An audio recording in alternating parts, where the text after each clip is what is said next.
बिस्मिल्लाहिर्रहमानिर्रहीम। अस्सलाम वालेकुम। मैं हूं अली असगर और आप देख रहे हैं मेरा यूट्यूब चैनल।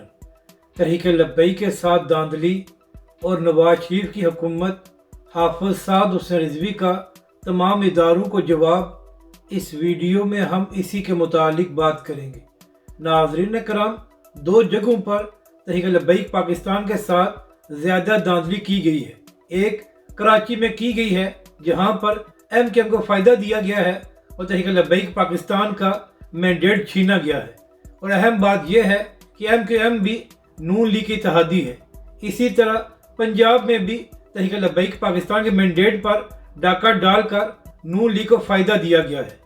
तो इसी हवाले से तहरीक लब्बई के सरबरा हाफिज साद हुसैन रिजवी ने खिताब करते हुए इदारों को पैगाम दिया है कि जिस नवाज शरीफ को वज़ीर-ए-आज़म बनाने के लिए आपने तहरीक लब्बई पाकिस्तान के मैंडेट पर डाका डाला है, कल यही नवाज शरीफ आपको भी पड़ेगा और इसने पाकिस्तान की बदहाली में भी मजीद इजाफा करना है।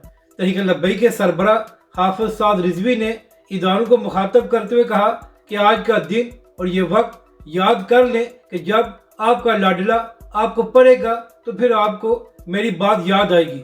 यानी कि नाज़रीन कराम, तहरीक लब्बई के सरबरा हाफिज साद हुसैन रिजवी ने यह सबको पैगाम दिया है कि तहरीक लब्बई के मैंडेट पर डाका डालकर आप जिसको लाना चाहते हैं, इससे ना ही पाकिस्तानी अवाम का फ़ायदा है और ना ही पाकिस्तान का फ़ायदा है।